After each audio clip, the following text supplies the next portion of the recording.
Suspects or motive in the murder of rapper and actor Tupac Shakur, who died last Friday the 13th after being gunned down in a drive-by following the Mike Tyson-Bruce Seldon boxing match September 7th.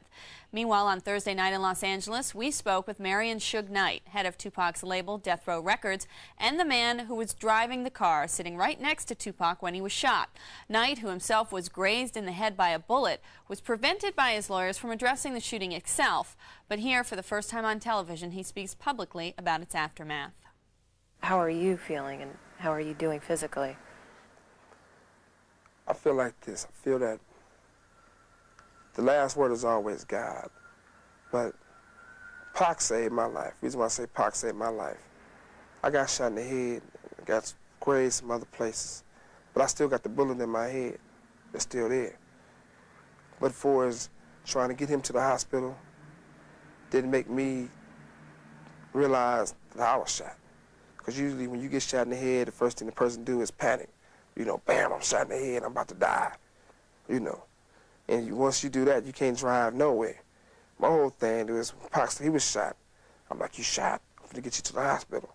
I'm driving, telling him I'm gonna get to the hospital, kick back. Pac looked at me and said, you know what? You need the doctor more than me. You the one shot in your head. And we laughed the whole time going to find out went to the hospital.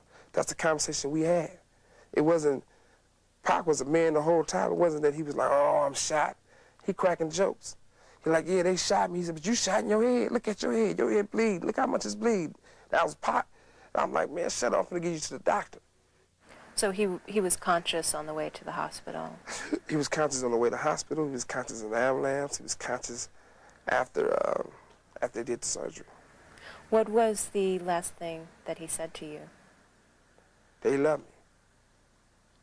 We was in, we was going in, we was on the thing and was getting there. I like, Pac, we the last one left. When we talk, this how we talking. He said, homie, I'm straight. I love you, homie. I'm gonna be straight. I love you too. Woo, woo. That's what it was. There was a report earlier this week in the New York Post that Tupac was looking to leave Death Row Records. Mm-hmm. Is that true? You should answer that. You don't take a person like Tupac who, if you listen to every song on All Eyes on Me, every song on Machiavelli, every time he do an interview, what's the first thing he say? Death Row. Tupac loved Death Row. Tupac loved me, I loved him. I mean, Tupac took Death Row to the next level.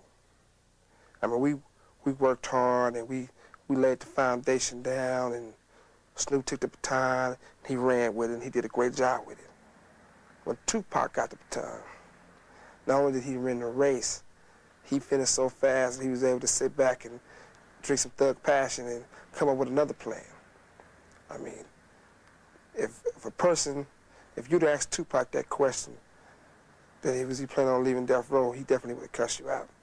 A lot of people in the hip-hop community have said that this incident will change hip-hop. This is a really landmark event, tragic event at that, and that the music will probably never be the same. Do you see the direction of Death Row changing? Is there going to be a different type of music put out? Not at all. We're going to do the same thing we've been doing and sell records. Like I said before, my main goal is fulfill Tupac's dreams.